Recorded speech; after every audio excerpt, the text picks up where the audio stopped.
এইভাবে ধসে যাচ্ছে। আজকে ভাবুন বাড়ি, যেই বাড়িটা যদি সত্যি সত্যি ধসে তাহলে কিন্তু ক্ষয়ক্ষতি হয়।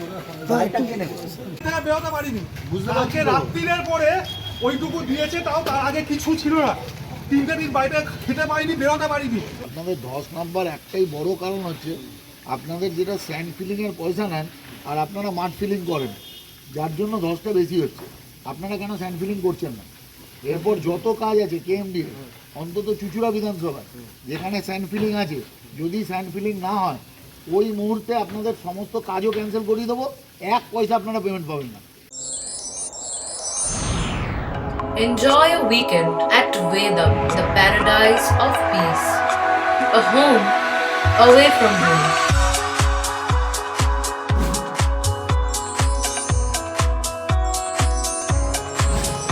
See yourself resonating with the nature. Vedam welcomes you to create your best memories. চুচুড়ার রাস্তায় বড় সড় ধস। কেএমডিএ পাইপলাইন বসানোর কাজ চলছে দীর্ঘদিন ধরে। বর্ষায় টানা বৃষ্টিতে নাজেহাল শহরবাসী। আচমকায় রাস্তায় ধস। এই ধস নামায় গৃহবন্দী বাসিন্দারা। খবর পেয়ে ঘটনাস্থলে ছুটে এলেন চুচুড়ার বিধায়ক সুবীর নাগ।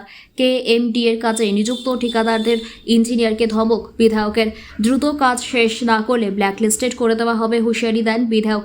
চুচুড়া পুরসভার একাধিক রাস্তাঘাট বেহাল। পুরসভার 12 এবং 13 নম্বর ওয়ার্ডের বুক চিরে চলে গেছে পিপুলপাতি বকুলতলা রোড। শহরের গুরুত্বপূর্ণ এই রাস্তায় দীর্ঘদিন ধরেই চলছে পাইপলাইন বসানোর কাজ। ওই গুরুত্বপূর্ণ রাস্তাতেই রয়েছে মহকুমা শাসকের বাংলো, মহিলা কলেজ, স্কুল থেকে শুরু করে অফিস। রাস্তার ধারে তৈরি হয়েছে একাধিক আবাসন। হঠাৎ করে ওই রাস্তায় বড় সড় ধস নামায় বিপাকে পড়েছেন স্থানীয় বাসিন্দারা। বাসিন্দাদের অভিযোগ, তারা বাড়ি থেকে বের হতে পারছেন না। রাতে পাইপলাইনের কাজ চলায় প্রচণ্ড শব্দে বাড়িঘর কেঁপে উঠছে। সেই আতঙ্কে রাতে ঘুমোতে পারছেন না। একাধিক অসুবিধার কথা ঠিকাদার সংস্থাকে জানালেও বাসিন্দাদের কোনো কথাতেই গুরুত্ব দেয়নি বলে অভিযোগ। অসুবিধা হওয়ায় সেই অসুবিধার কথা জানালে তাদের ঠিকা কর্মীরা উপদেশ দেয় উড়ে যান। এই কথা শুনে ক্ষিপ্ত হয়ে যান বিধায়ক। চুচুড়ার বিধায়ক সুবীর নাগ বলেন, এখানে বালি দিয়ে গর্ত বোঝানোর কথা, সেখানে মাটি দিয়ে হচ্ছে, যার ফলে ধস নামছে। ঠিকাদারদের সংস্থার ইঞ্জিনিয়ারকে জানানো হয়েছে, তাদের জন্য মানুষের কাছে আমরা কথা শুনতে পারবো না। পুরসভার ইঞ্জিনিয়ার এবং প্রশাসককেও বিষয়টি জানানো হয়েছে। মানুষের যাতে অসুবিধা না হয় তাই দ্রুত কাজ করতে বলা হয়েছে কেএমডিকে। সংস্থার ইঞ্জিনিয়ার বলেন, এখানে মাটির সমস্যা রয়েছে। প্রথমে যে পরিকল্পনা করে কাজ শুরু হয়েছিল, পরে সেই পরিকল্পনা পরিবর্তন করতে হয়, তাই একটু সময় লাগছে। তবে আমরা এই কাজ খুব তাড়াতাড়ি শেষ করে দেব। খারাপ অবস্থাতেই আছি, মানে আমার বাড়িটাই হচ্ছে মোস্ট অ্যাফেক্টেড, কারণ ওইখানটাতেই গর্তটা করা হয়েছে। মানে এটা প্রায় 1 সপ্তাহের উপর ধরে চলছে। মানে বাড়ি থেকে বেরোতেও পারছি না, কিছুই না।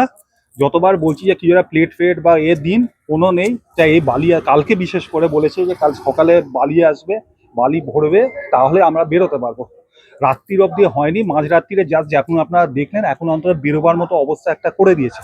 কিন্তু এর আগে অনেক দিনই গেছে যে আমরা দিনের পর দিন বেরোতে হয়নি। কাদায় ভর্তি, লোকজন পড়ে যাচ্ছে, উল্টে যাচ্ছে, এবং যখন এই ড্রিল করে মাটি কাটছে বাড়ি থরথর করে কাঁপছে। যেখানে ধস নেমেছে সেখানকার 3-4 জন বাসিন্দা আমায় ফোন করেছিল, তারা ছবিও পাঠিয়েছিল। এটা আমাকে করেছে ওই সকাল 9টা নাগাদ। আমরা সঙ্গে সঙ্গে এডিএমকে জানাই। এডিএম এর ঘরে কালকে আমাদের মানে হুগলি চুচুড়া মিউনিসিপ্যালিটির ইঞ্জিনিয়ারদের নিয়ে আমরা একটা বসি, আমাদের মধ্যে আলোচনা হয়। আজকে আমরা তার ইন্সপেকশনে এসেছি, এবং এটা একটা ভয়াবহ ব্যাপার যে কেএমডি এখানে কাজ করছে, তারা রাস্তা খুঁড়ছে, রাস্তা খোঁড়ার পর সেটাকে রেস্টোরেশন করা, সেটাকে আগের অবস্থায় ফিরিয়ে দেওয়া, এটা তাদের দায়িত্ব। কিন্তু মাসের পর মাস শুধুমাত্র কতগুলো ইট ফেলে দিয়ে সেটাকে এরা চলে যাচ্ছে, আর আমার এলাকার মানুষ বিপদে পড়ছে। কখনো টোটো উল্টে যাচ্ছে, কখনো অ্যাক্সিডেন্ট হচ্ছে। তো আমরা আজকে তাদের ইঞ্জিনিয়ারদের ডেকে কথা বলেছি যাতে ইমিডিয়েট চুচুড়ার রাস্তাঘাট ঠিক করা যায়। আর ধসের ব্যাপারে যতটা ধস আছে আজকের মধ্যে এরা স্যান্ড ফিলিং করে, পুরো ফিলিং করে যাতে অসুবিধা না থাকে, আর সেই ব্যবস্থা করবে। তারা কথা দিয়েছে, তাদের ইঞ্জিনিয়াররাও এসছে। অ্যাকচুয়ালি এখানে তো সয়েলের অবস্থা খুব খারাপ। আমরা ওই জন্য নর্মাল যেটা MP3 ছিল সেটা আবার এইচডিটি মেথড শুরু করলাম।